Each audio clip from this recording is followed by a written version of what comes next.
I emphasised it. There's no question about it. We both believe there must be no more secret deals. You can't expect people to deliver leaflets, to write newspapers, to devote days, months of their time to this cause, and then tell them that they must stand down to let the other party win the seat that they've been campaigning in for months and years.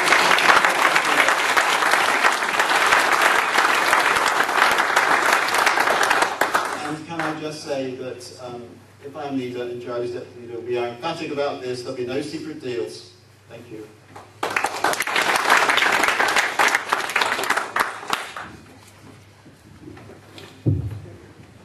Ladies and gentlemen, this isn't just about identifying with the other politicians and the other parties and following party rules or a political line. This is about engagement with the general public. This is about convincing the general public. This is about UKIP. This is about the greatest opportunity we have right here in front of us to enter serious politics. Now, we've got Batman and the boy Robin running the country at the present moment. Whatever they have, we can have. You know, all this infighting that continues all the time has to stop. And that is the reason why we have people continually doing things out of order. We have to establish a clear party line, rules and regulations. Once that's done, it's sorted.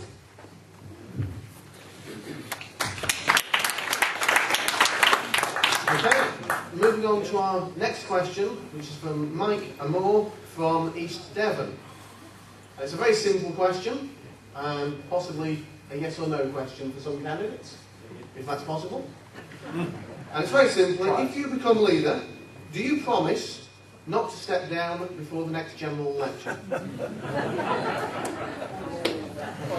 Absolutely, even if it's next week.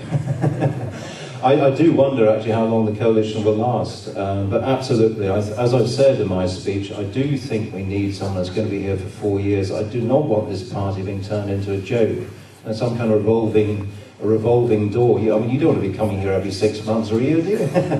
Silly.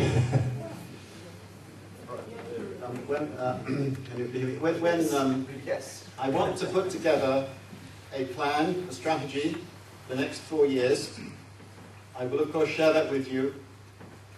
They will be quite detailed. We will have it before the election is sorted out. Be quite detailed, probably too detailed, but you will know what I really mean to be there for 4 years. You'll have a detailed strategy for me, all right? But can I just say one caveat. You won't need me for 4 years if we're out of the European Union in that time, and that's what I mean to do. Thank you.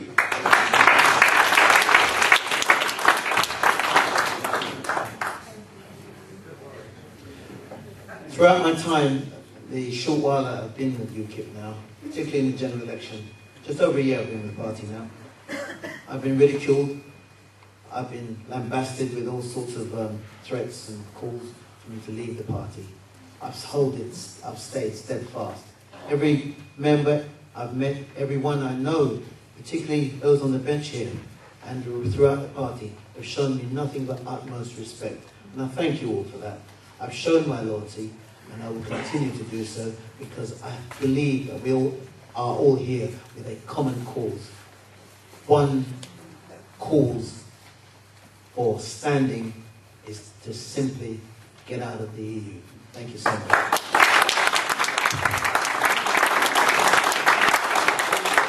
Winston, we're very pleased to have you on board, mate. We really are.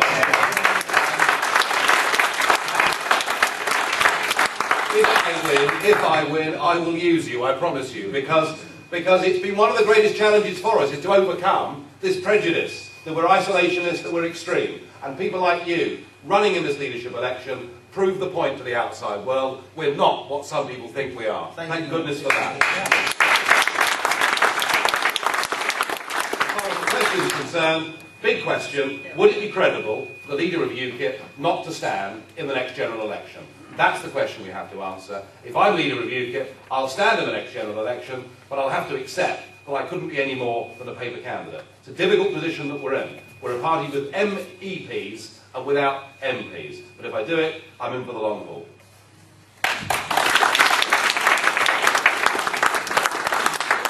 Thank you very much. And we'll move on to a question about a specific policy now from Chris Palmer in Tewkesbury.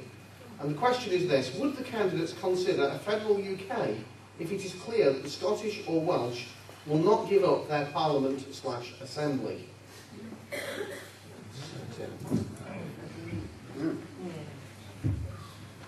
Federalism. Normally a dirty word in present company. Well, it depends what you mean by federalism. I think that that'd be a good thing if, at the moment, of course, education and health are separate in Scotland, they have their own legal system and so on. I think it'd be much better if all four parts of the United Kingdom had more of the same relationship to the centre and to each other. And that it's wrong that you've got Scottish MPs voting on English issues, and it's an awfully complicated system. We've got Scottish lawyers and so on. It should be simplified, and I would like Britain, United Kingdom, to be rather like, say, Canada or Australia, which in my view are successful societies with different provinces, all having more or less the same relationship to the centre. In that sense, I'm in favour of federalism, yes.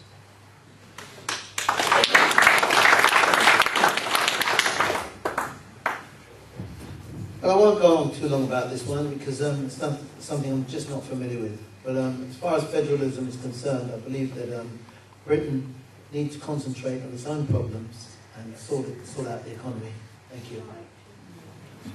Well, I've become a convert to this idea of a federal UK, and I've voiced this publicly. I think it's the only way that we're actually going to get the right kind of deal for England. Because I do think that the English feel that they've had a pretty rotten deal all round, a rotten deal financially, a rotten deal because the Scots are voting on English law, the Scots are voting on whether we ban fox hunting, and it's led to resentment, it's led to a sense of bitterness. And I think there is an upwelling of Englishness in this country. You see it on St George's Day, you see it when we play football, you see the cross of St George everywhere. Let's have a federal UK, let's have an England that's proud that it actually makes its own laws, and let's have a relationship with Scotland, Wales and Northern Ireland that is based on a loose federal model. I think it not only will work well, but I think our relationship with Scotland